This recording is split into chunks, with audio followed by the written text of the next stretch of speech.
Ito, 70 years old na lalaki sa Anao, Tarlac. Nakumpiskahan po ng mga baril.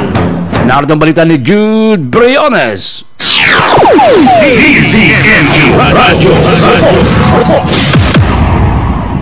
Arestado ng mga otoridad ng Anao Municipal Police Station sa lalawigan ng Tarlac ang isang 70 anyos na lalaki na hindi na didetalye ang pagkakakilala nito dahil sa pagkakakumpiska ng mga iba't ibang klase ng baril at mga bala sa loob ng pamamahay nito lamang nakaraang Biyernes, Setyembre 26, 2025. Ayon kay Police Major Robert Pablo, hipin ng naturang himpilan ng pulis ay bitbit ng mga ito ang search warrant na inisyu ni Honorable Luis Velasquez, Executive Judge ng RTC Branch 105 Paniki Tarlac, ay nagtungo ang mga ito sa Barangay Campus Anao Tarlac upang i-implementa ito.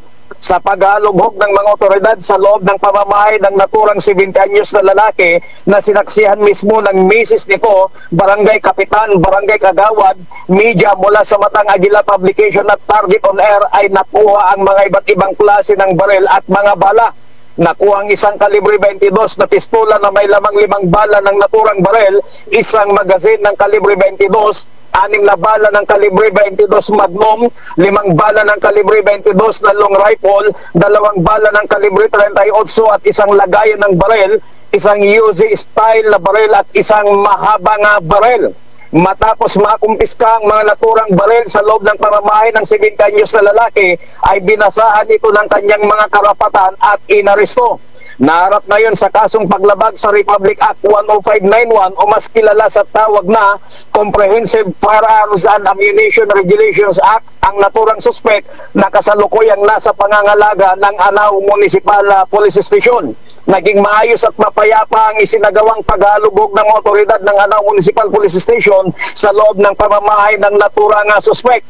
Pinuri ni Police Colonel Franklin Isturo, Acting Provincial Director ng Tarlac Police Provincial Office, ang mga otoridad ng Anao Municipal Police Station na pinamumunuan ni Police Major Robert Pablo sa maayos at mapayapa nitong pag-implementa ng search warrant at pagkakaresto sa naturang suspect.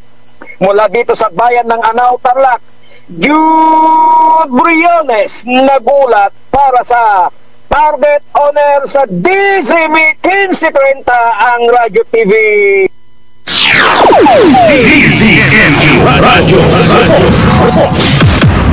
Maraming salamat kay Jude Briones. Aba, grabe ah. Ingat-ingat.